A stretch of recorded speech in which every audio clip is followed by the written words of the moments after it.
제가 문재인 정권이 출범할 때 이런 얘기를 했습니다. 문재인 정권의 2016년은 거짓말공화국, 문재인 정권의 2017년은 사기공화국, 문재인 정권의 2019년은 범죄공화국, 문재인 정권의 2020년은 몰락공화국이라 했는데 딱 지금 몰락하게 생겼습니다. 문수엽 분이 말씀하신 그 모든 분들을 감옥에서 이쪽으로 오시게 하기 위해서는 간단합니다. 문재인을 끝내야 되는 겁니다. 자, 이번에는 기독 자유당 대표이신 우리 고영일 변호사님을 모시겠습니다.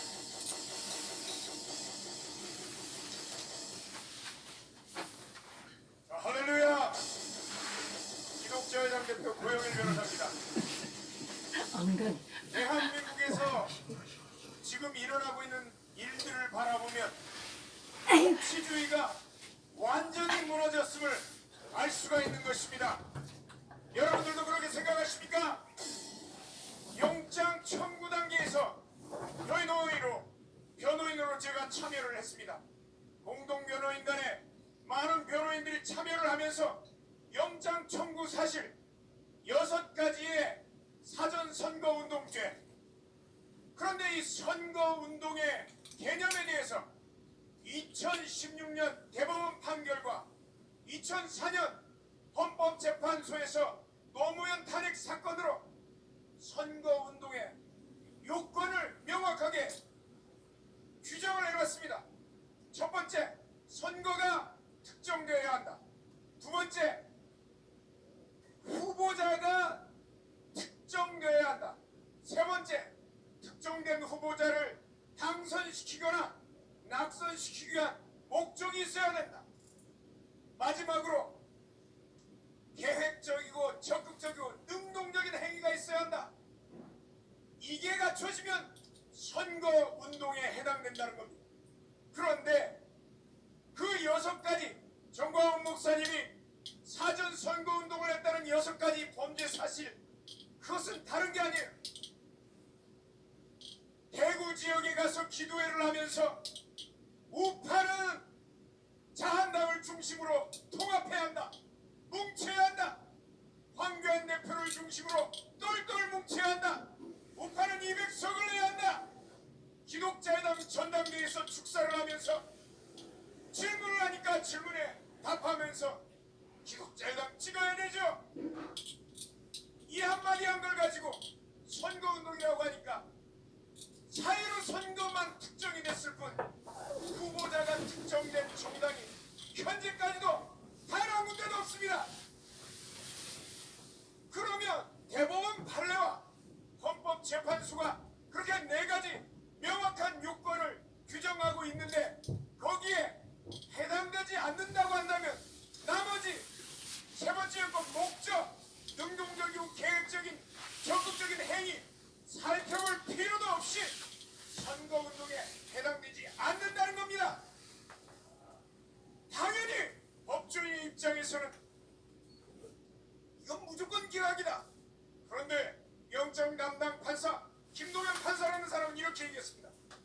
범죄의 소명이 있고 도주할 우려가 있다. 범죄를 인정하는 거야. 아니 자기가 뭔데 대법원 판례, 그것도 전원합의체 판결과 헌법재판소 판결을 자기 개인적인 견해로 다 뒤집어 퍼버립니까? 고향이 저쪽이라서 그렇습니까? 지식인들의 타락이 법조계에도 미쳐있다는 겁니다. 그리고 구속적 부심에서도 구속의 계속의 필요성이 인정된다고. 어떻게 이 법의 법치주의의 이 잣대가 다 무너져 버린다는 것입니다. 여러분 허용할 수 있겠습니까? 사법부가 무너지면 행정부가 원하는 대로 다 이끌어가면 이 나라 대한민국은 결국 공산 전체주의화 이미 됐다는 얘기입니다. 그리고 원래 우리가 계획했던 오늘 광화문 3.1절 집회와 내일 광화문 예배 그리고 청와대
좀 있다가 이동욱 의사협회 회장님이 오실 건데 의학적으로 말이 안 되는 소리를 판사들이 그리고 의사가 한다는 거예요.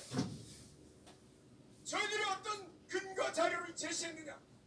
이태원에서 2월 23일자 언론에 난 사진을 제시했습니다. 클럽에서 젊은이들이 새빨간 조명 하에서 몸을 부둥켜 안고 부비춤을 추는 것. 그리고 엑스포에서 행사. 실내가 몸을 부비부비하면서 그리고 지하철에서 코를 맞대고 있는 것. 그것과 광약교회나 그리고 광화문은 예배 개방된 공간에서 드리는 것 어디가 안전합니까? 비과학적, 비의학적, 비합리적인 결정을 법원 판사들이 내리니까 자기들도 이상했는지 전화가 왔어요. 항고할 겁니까? 당연히 항고해야지. 대한민국, 너희가 이 시기를 알거니와 자다가 깰 때가 벌써 되었으니 이는 우리의 구원이 처음 믿을 때보다 더 가까웠음이니라. 또 다른 말씀을 예수님이 하신 말씀 한 번만 더 상고하겠습니다. 누가복음 6장에 나와 있는 말씀.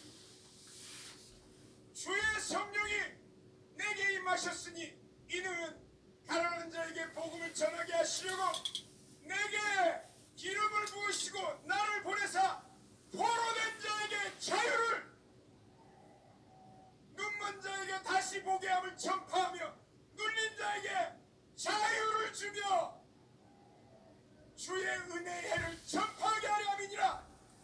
그때가 이미 왔습니다.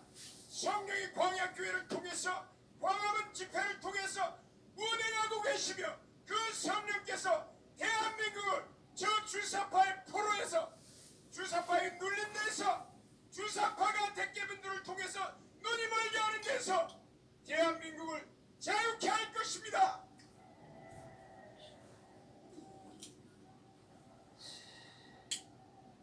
지금 깜짝 놀랐습니다. 연사가 끝날 것 같지 않은데 뚝 그치고 내려가셨어요. 자, 우리 고영일 변호사 다시 한번 큰 박수를 보내주시기 바랍니다. 야, 대한민국 이 사법부가 썩어도 이랬을지 모르겠어요. 40년 전에 그때 제가 바빠서 사법고시를 못 봤는데 봤어야 돼. 이거 한 가지는 아십시오. 선거 사범은 선거 전에 절대 처벌해서는 안 됩니다. 선거가 끝나고 처벌을 하는 게 대한민국 지금까지 가되었습니다. 선거 전에 처벌한 건 정강훈 목사님 한 분밖에 없어요. 이것이 정치 탄압이 아니고 뭐겠습니까? 대한민국 사법부를 해체해야 합니다. 제가 보기라. 오늘부터 공부하셔서 전부 사법고시 다 치세요. 이렇게 쉬울 때 쳐야 돼요. 자, 이번에는 미래통합당의 우리 안상수 의원님을 모셔보겠습니다.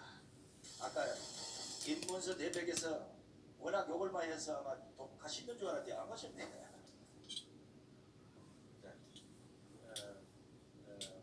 존경하는 국민 여러분, 자리에 함께하신 교계 지도자 여러분, 반갑습니다.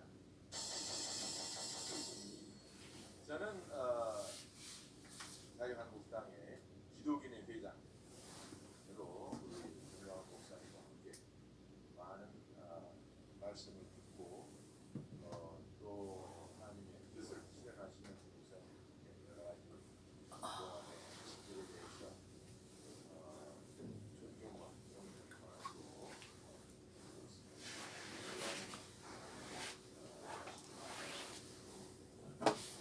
지금 대한민국이 파괴되어 가고 있습니다. 누가 그렇게 하지요? 누구요? 그렇습니다. 거두절미하고 끌어내려야 됩니다. 그래서 우리가 오늘 천만 대집회를 계획을 했는데 조금 시간을 더 두고 하라고 해서 이러한 사태가 벌어진 것 같습니다. 그러면 어떻게 해야 되느냐? 4월 15일 날 선거에서 이겨야 됩니다. 4월 15일 날 선거에 이기기 위해서는 우리 보수 우파가 대동 단결해야 됩니다. 아까 우리 존경하는 김문수 대표께서 여러 가지 이제 말씀이 있었습니다만, 지금 이제 미래통합당을 중심으로 그런 대로 선거를 위해서 소위 공천을 해 나가고 있고 많은 어려움이 있습니다만, 그런 대로 국민들한테 지지를 받는 것으로 그렇게 평가가 되고 있는 것으로 알고 있습니다. 적어도 민주당은 지금 뭐 그냥 과거대로 똑같이 해서 많은 국민이 실망을 하고 있다라는 평가를 언론에서 보고 있는 것으로 저는 알고 있습니다. 물론 우리 통합당에서도 더 훌륭한 사람을 많이 모시고 국민들한테 새로운 모습으로 나타났으면 좋겠습니다만, 그래도 제한된 범위 안에서는 열심히 하고 있다, 이렇게 말씀을 드리겠습니다. 그런 가운데 제가 이제 목사님 영장 실질심사 받으시러 가기 전날 이 자리에 계신 우리 김경재 위원장님과 함께 혹시 구속이 되더라도 앞으로 어떻게 했으면 좋겠다라는 말씀을 하셔서, 그 중에서 특히 우리 김문수 대표를 비롯한 우파 정당이 몇 개 있는데 이 정당들을 빠른 시일 내에 통합을 해서 여기에서도 좋은 후보가 나오게 되면 지금 현재 진행 중인 우리 미래통합당의 공천 관리하는 그런 과정에 잘 단일화 등을 통해서 완전히 우파가 통합된 후보를 낼 수 있도록 해보자 라는 말씀이 계셨습니다. 그래서 그러한 부분을 지금 아직은 이제 우리 우파 쪽에서 정리된 내용이 안 나왔기 때문에 기다리면서 우리 통합당에도 의견을 주고 있습니다. 미래통합당에 의견을 주고 있어서 저는 아마도 이번에 적어도 뭐 공천이라는 게 굉장히 어렵고 후유증이 있게 마련인데, 그래도 적어도 문재인 정권을 심판할 만큼의 그릇은, 모양은 나올 것이다 확신하면서, 그것이 바로 우리 전광훈 목사님이 이 추운 겨울에 유치장에 계셔도 그분이 원하는 방향이고, 또 이것은 우리 5천년 역사에 그동안에 있었던 70년의 찬란한 우리 역사를 파괴하는 그러한 문재인 정권을 다시 문재인을 끌어내리고 다시 대한민국을 일으키는 그러한 커다란 역사임을 여러분들한테 보고하고자 합니다. 여러분 믿으시죠? 감사합니다. 자, 고맙습니다. 한상수 의원님께서 미래통합당에서 나오셨으니까 제가 사회자로서 부탁을 좀 드리겠습니다. 가셔서 한교안 대표부터 시작해서 전 의원이 강화문 집회편에 도움을 나오시도록 좀 해주십시오. 내가 사실은 그 미래통합에 가서 얘기 한 번만 하면 다 나올 수 있는데 한번 시간을 만들어 보겠습니다. 자, 이번엔 사실 이제 방송에 여러분 자주 계시고 강원도 광장에 너무나 바쁘셔서 못 나오시고 오늘 이야기해 보셨습니다. 저희 언론의 선배시자 우리 정규재 TV의 우리 정규재 주필 모시겠습니다.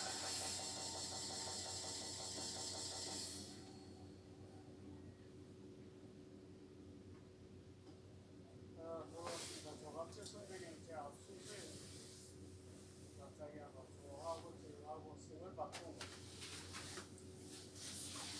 반갑습니다. 오늘 상일절 기념으로 광화문에서 원래 예비기로 했던 것을 중국 폐렴 때문에 취소하자 이렇게 되어 있는데, 더 위험한 장내 집회로 이렇게 만들어 놔버렸어요. 딱하게 되었습니다. 우리가 우리가 민주주의라고 하는 것을 알게 된 것은 대개 3.1운동 때쯤이었습니다. 그때 1차 세계대전이 마무리되고 민주주의라는 게 전 세계로 비로소 퍼져나갔던 겁니다. 그런데 1918년, 19년 이후로 민주주의를 알게 된 나라 중에 지금도 민주주의를 제대로 하고 있는 나라는 거의 없습니다. 동유럽이 완전히 공산주의로 갔다가 무너졌습니다. 남부 유럽은 다 경제 위기로 갔습니다. 남미 전 지역이 엉망이 되었습니다. 중국을 비롯한 아시아는 아직도 제대로 된 민주주의를 못하고 있습니다. 1919년 이후에 민주주의로 진입한 나라 중에 지금까지 그래도 민주주의를 한다고 해왔던 유일한 나라가 대한민국이었어요. 그런데 그 대한민국이 이제 시험에 들어 있습니다. 아마도 무너질지도 모르겠습니다. 여러분 어떻게 생각하세요?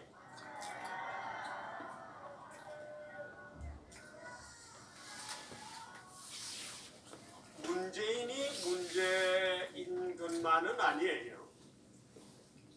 문재인으로 상징되는 한국인의 심성 속에 자유민주주의가 잘 맞지 않는 것 같아요. 그런가요? 그건 여기 있는 우리들 생각이죠. 여기 있는 우리들 생각이지 대부분의 한국인들이 자유민주주의를 오히려 싫어하고 아니에요?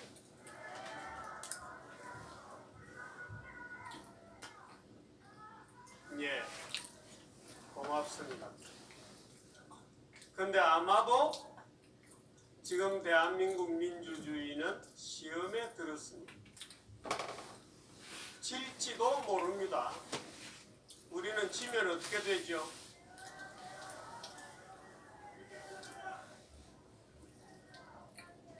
대한민국의 지난 70년의 성공을 얘기할 때 많은 사람들이 얘기합니다. 이승만 대통령이 자유민주주의의 씨앗을 뿌리고 박정희 대통령이 부국의 경제를 일으켰기 때문에 대한민국이 그나마 지금까지 이렇게 훌륭한 국가가 될 수 있었다. 아닙니다. 그럼 무엇이 대한민국을 지금까지 끌고 왔는가? 6.25 전쟁이었습니다. 6.25 전쟁에서 자유 대한민국이 이겼기 때문에 그때 졌더라면 모든 것은 김일성의 손아귀에 들어가 있었겠죠. 다시 70년 만에 우리는 지금 리턴 매치를 해야 되는 겁니다. 이게 우리가 그냥 길거리에 나가서 그저 태극기 흔든다고 끝나는 일이 아니에요. 우리가 지금 마주하고 있는 적은 무서운 우리 내부의 적인 겁니다. 문재인 하나 끌어내린다고 되는 게 아닙니다. 지난 3년 동안 우리가 태극기를 흔들고 목이 터져라고 외쳤는데 지금 정치는 어떻게 되고 있죠? 저는 감히 이렇게 예언합니다. 아마도 이번에 보수 진영의 국회의원들이 후보들이 압승을 할 겁니다.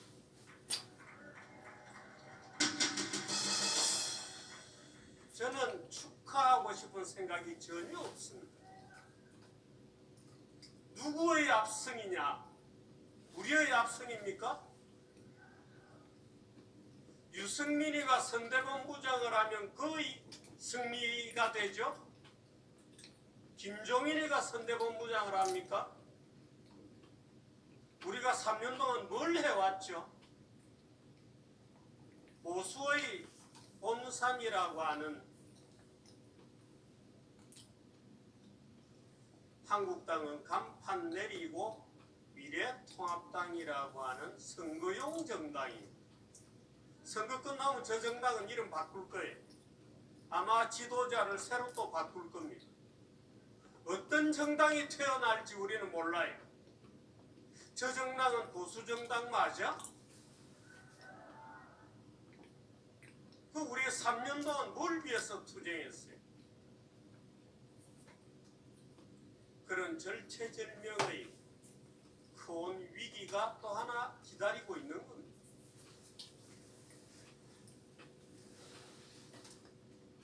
70년 만에 리턴 매치가 돌아왔습니다.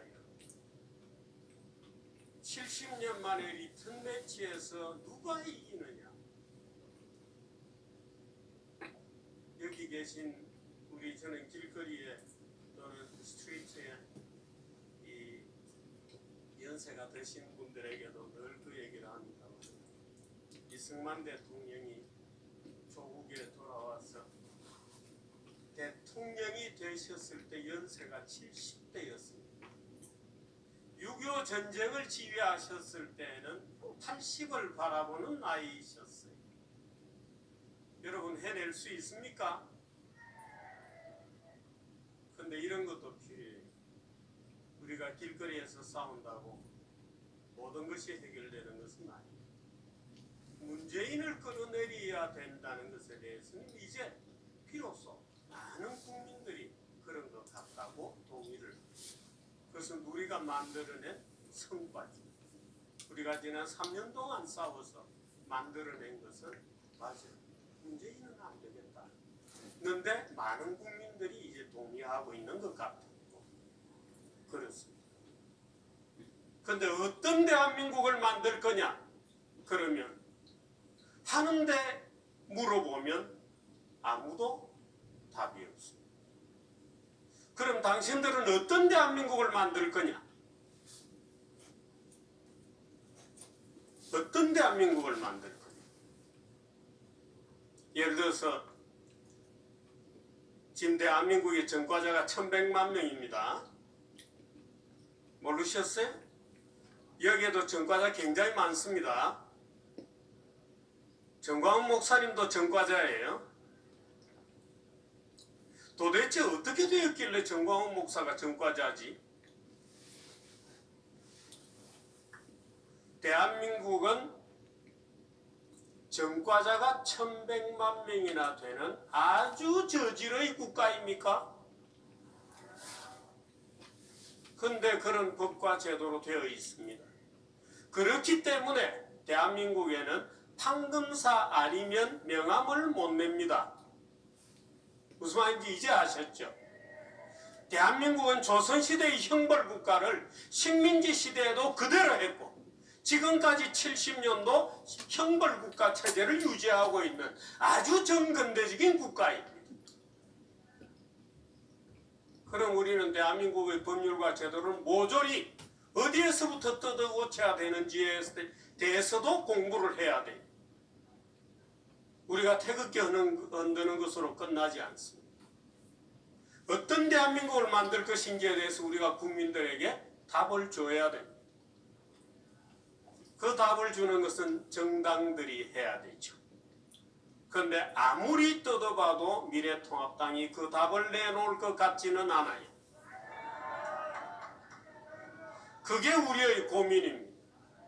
그래서 우리는 한 손으로는 문재인을 끌어내리기 위해서 싸우고 다른 손으로는 또 다른 무언가의 정치운동을 하지 않으면 안 된다 하는 결론에 도달해 있는 겁니다. 그것을 위해서 저는 그 방법이 자유통일당인지 어떤지에 대해서 그건 김문수 대표와 여러분들이 만들어내야 합니다.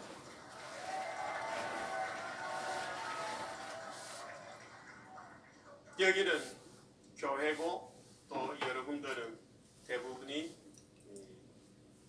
믿는 분들이고, 물론 유튜브를 보는 많은 일반 국민들도 계시겠습니다만, 우리가 기도하는 마음으로 우리는 어떤 대한민국을 만들려고 하는지 깊이 생각하고, 우리 속에서 그 대한민국의 새로운 지난 70년을 총정리하고 북한까지도 끌어안을 수 있는 새로운 대한민국에 대한 그림을 우리가 국민들에게 보여줄 수 있는 그런 우리 자신이 그런 수준에 도달해야 되는 것.